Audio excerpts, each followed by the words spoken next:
اندھیروں کو نور دیتا ہے، ذکر اس کا دل کو سرور دیتا ہے، اس کے در سے جو بھی مانگو وہ خدا ہے ضرور دیتا ہے۔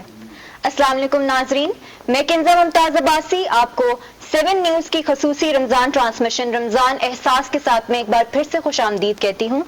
ناظرین، رمضان المبارک کا بابرکت مہینہ ہے، مقدس مہینہ ہے، صبر کا مہینہ ہے ہم کہتے ہیں، اور ایک مسلمان ہونے کی حیثیت سے یہ ہماری بڑی ایک خوش نصیبی ہے کہ ہم روزے کی برکات حاصل کرنے کے لیے پورا دن اور یہ جو پورا مہینہ ہے اس میں ایک ایسا طرز عمل اپناتے ہیں جس سے روزے کے جو پورا ایک آپ کا تزکیہ نفس کا پروسیس ہے، ایک تقویٰ کا جو پروسیس ہے ہم اس پہ پورا اترنے کی پوری کوشش کرتے ہیں۔ ناظرین، اس میں ہم اپنی جو ٹرانسمیشن ہے ہم ہر اپنے پروگرام میں اس پہ بات کرتے ہیں کہ احساس کا جو رشتہ ہے، یہ احساس کا رشتہ ہی ہمیں ایک دوسرے سے باندھ کے رکھتا ہے، اپنے تمام رشتوں سے باندھ کے رکھتا ہے، لیکن کیا وجوہات ہیں کہ ہم سٹیٹس کی بنا پر اپنے رشتوں کو خود سے کمتر سمجھنا شروع ہو جاتے ہیں۔ میرے ساتھ نوید موجود ہیں اور نوید کی بھی رائے لیں گے اس پہ۔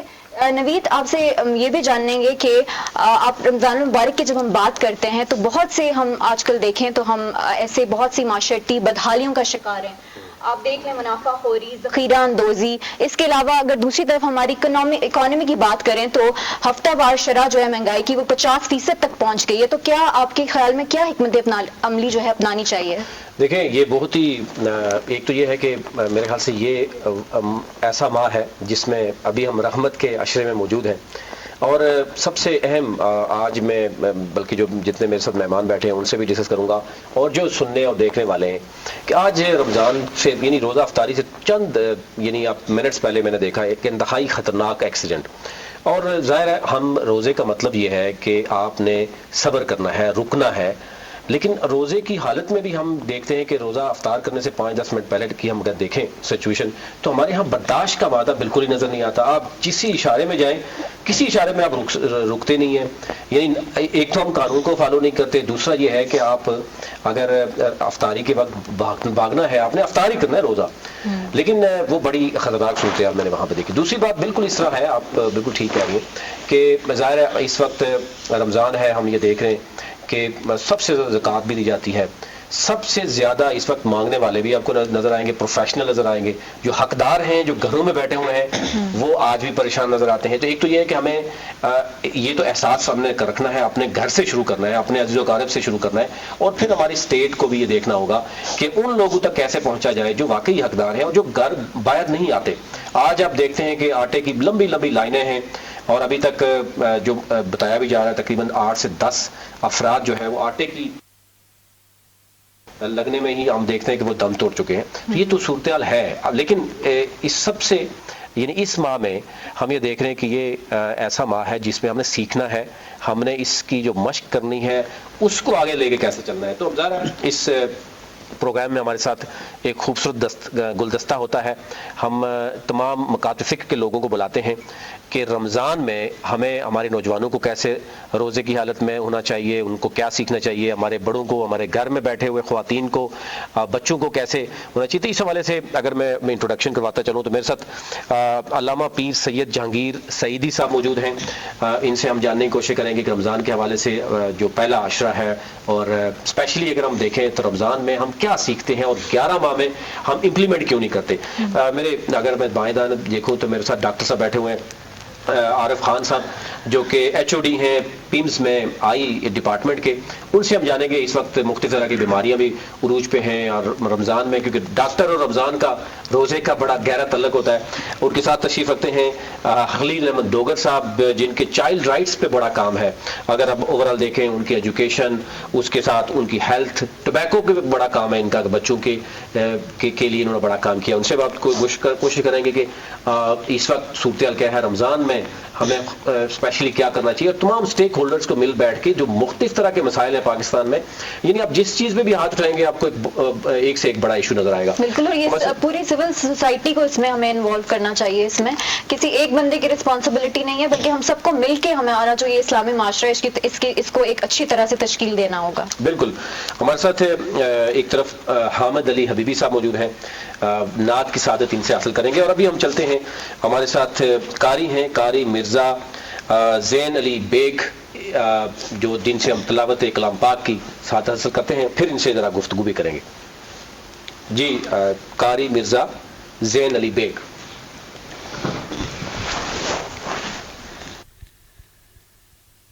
أعوذ بالله من الشيطان الرجيم.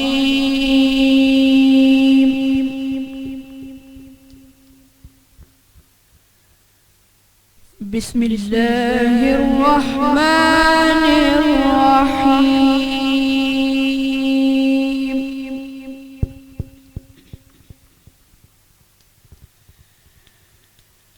والله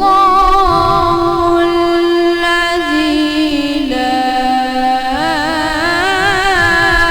إله إلا هو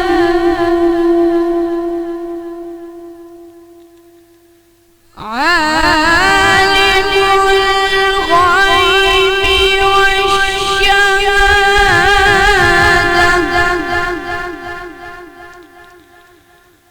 هو الرحمن الرحيم.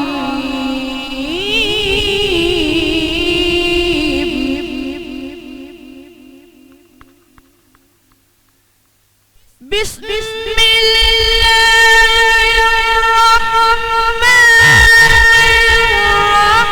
الرحيم.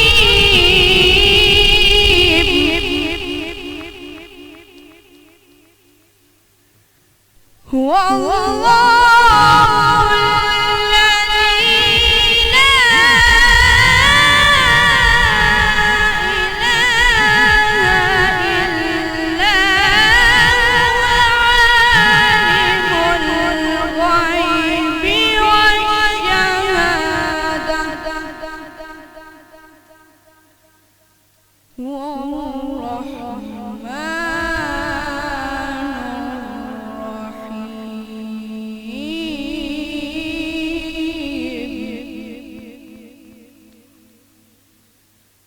هو الله الذي لا إله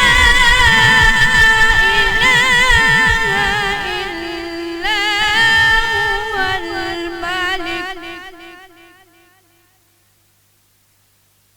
الملك القدوس السلام المؤمن المهيمن العزيز الجبار المتكبر.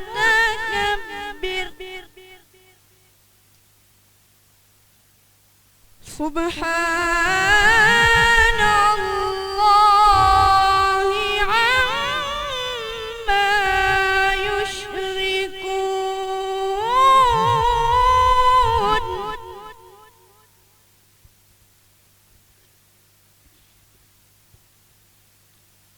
هو الله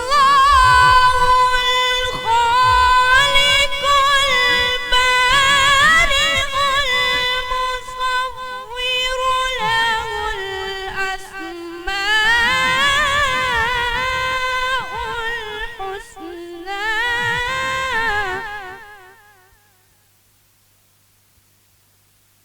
يسبح له ما في السماوات والأرض وهو العزيز الحكيم.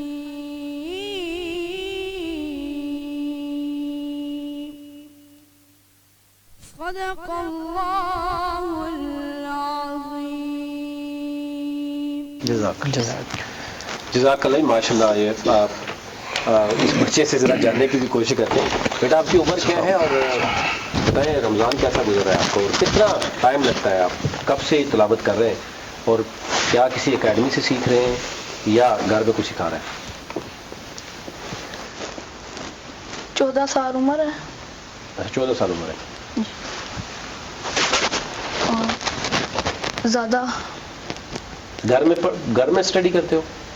نہیں, اقرا اکیڈمی میں. اچھا اکیڈمی میں جاتے ہو. انٹرنیشنل اقرا. کس کلاس میں پڑھتے ہو؟ حفظ کر رہا ہوں. اچھا حفظ کر رہے ہیں. ماشاء اللہ ماشاء اللہ.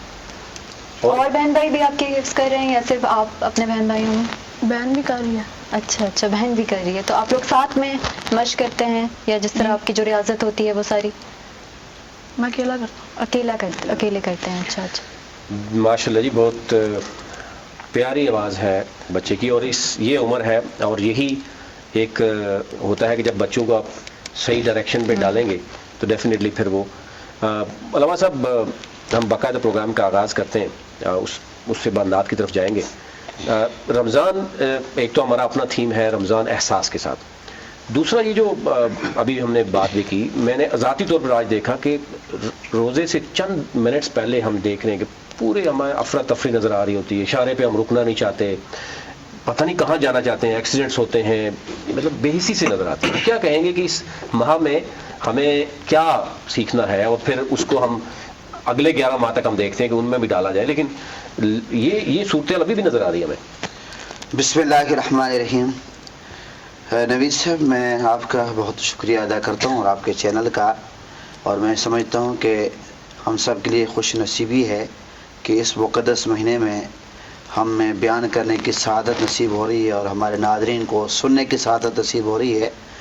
دراصل یہ جو مقدس مہینہ ہے اور جس کا یہ عشرہ رحمت چل رہا ہے، تو آقا علیہ السلام نے رمضان شریف سے ایک آدھ دن قبل آقا علیہ السلام نے صحابہ کرام سے خطاب فرمایا، خطبہ دیا.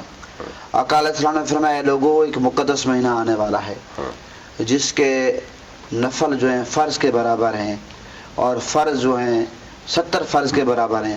میرے آقا نے فرمایا کہ یہ ہمدردی کا مہینہ ہے اور یہ صبر کا مہینہ ہے، اس میں مومن کا رزق بڑھ جاتا ہے. اور پھر میرے آقا نے فرمایا کہ اس مہینے میں اس کا جو پہلا عشرہ ہے وہ رحمت ہے، دوسرا جو ہے بخشش کا ہے، اور تیسرا نار جہنم سے آزادی کا ہے. اور پھر میرے آقا نے فرمایا کہ جو اس مقدس مہینے میں کسی کو روزہ افطار کراتا ہے اس کو روزہ رکھنے والے کے برابر ثواب ملتا ہے. صحابہ نے عرض کیا، یا رسول اللہ، ہم میں سے ہر بندہ تو روزہ افطار نہیں کرا سکتا. میرے آقا نے فرمایا اگر کوئی بندہ کسی کو پانی کا ایک گھونٹ بھی پلا دے اس کو بھی روزہ رکھنے والے کے برابر ثواب ملتا ہے، اور اللہ تعالیٰ اس کو حوض کوثر پلائے گا. تو یہ تو میرا مفہوم تھا آقا علیہ السلام کا جو خطبہ تھا کہ رمضان کی اہمیت جو آقا علیہ السلام نے اجاگر فرمائی وہ میں نے آپ کی خدمت میں پیش کیا اور ناظرین کی خدمت میں. جہاں تک ہمدردی کا معاملہ ہے، احساس کا معاملہ ہے، اصل بات یہ ہے کہ رمضان میں آپ ایک ایسی مشق کرتے ہیں کہ ہر بندے کے دل میں خیال آتا ہے کہ ہمدردی میرے دل میں ہو. جس بندے کے سامنے 4-5 کھانے رکھے ہوتے ہیں، ڈشز رکھی ہوتی ہیں، تو وہ کہتا ہے چلو ایک نہ ایک میں کسی اور کے گھر میں بھی دوں. اور یہ ہمدردی اگر کسی کے اندر نہیں ہے تو ہونی چاہیے. بالکل صحیح. اور رمضان میں پھر ہم صبر بھی کرتے ہیں.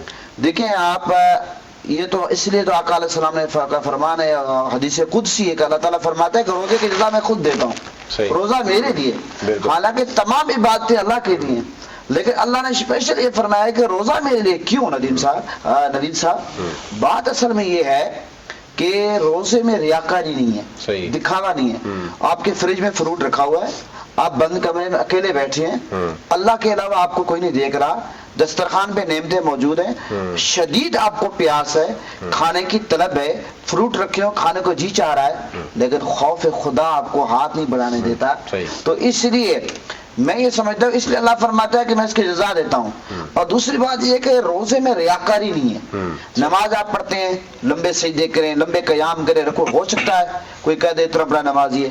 آپ حج پہ حج کرتے ہیں، آپ کے دل میں خواہش ہو کہ لوگ میرے نام کے ساتھ الحاج لکھنا شروع کر دیں. آپ عمرے کرتے ہیں، ہو سکتا ہے ریاکاری کا خیال آ جائے. کھانا دیتے ہیں، ہو سکتا ہے ریاکاری کا خیال آ جائے. لیکن روزہ ایک ایسی عبادت ہے، ہزاروں لاکھوں لوگ بیٹھے ہیں، کسی کو نہیں پتا کہ فلاں بندہ روزے سے ہے یا نہیں. روزہ اللہ اور بندے کے درمیان ایک راز ہے. جہاں تک احساس کی بات ہے، صبر کی بات ہے، میں یہ سمجھتا ہوں جو ہم رمضان میں مشق حاصل رمضان میں کرتے ہیں، اس کو باقی 11 مہینوں میں ہمیں اپنی زندگی پہ لاگو کرنا چاہیے. کیونکہ صبر کرنے والے کا اللہ ساتھ دیتا ہے. جہاں پر 14 گھنٹے کا ہم روزہ رکھتے ہیں، 13 گھنٹے کا روزہ رکھتے ہیں، ایک چیز کی طرف ہم ہاتھ نہیں بڑھاتے.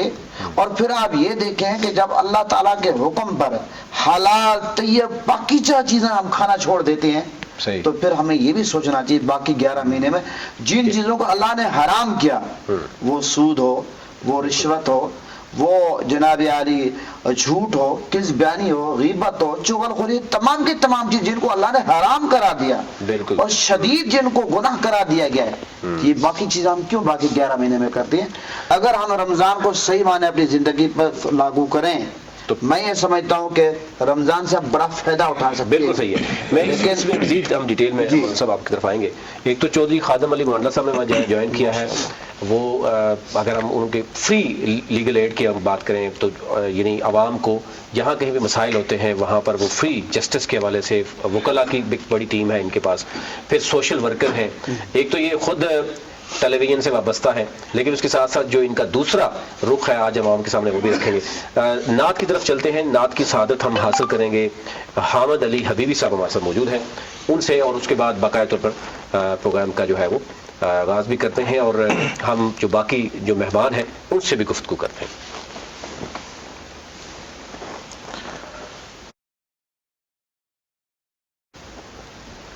سبحان بخشش کا میری دوستو سامان ہو گیا، بخشش کا میری دوستو سامان ہو گیا، جب سے در نبی کا میں مہمان ہو گیا، جب سے در نبی کا میں مہمان ہو گیا، پڑھنے لگا درود میں جب سے حضور پر، پڑھنے لگا درود میں جب سے حضور پر، پڑھنے لگا درود میں جب سے حضور پر، پڑھنے لگا درود میں جب سے حضور پر، ہر کام میرے واسطے آسان ہو گیا، ہر کام میرے واسطے آسان ہو گیا، جب سے در نبی کا میں مہمان ہو گیا، جب سے در نبی کا میں مہمان ہو گیا، ایسے پڑھا قرآن کو مولا حسین نے، ایسے پڑھا قرآن کو مولا حسین نے، احسان مند آپ کا قرآن ہو گیا، احسان مند آپ کا قرآن ہو گیا، جب سے در نبی کا میں مہمان ہو گیا، جب سے در نبی کا میں مہمان ہو گیا، دنیا میں بے مثال ہے وہ عاشق نبی، دنیا میں بے مثال ہے وہ عاشق نبی، جو حرمت رسول پہ قربان ہو گیا، جو حرمت رسول پہ قربان ہو گیا،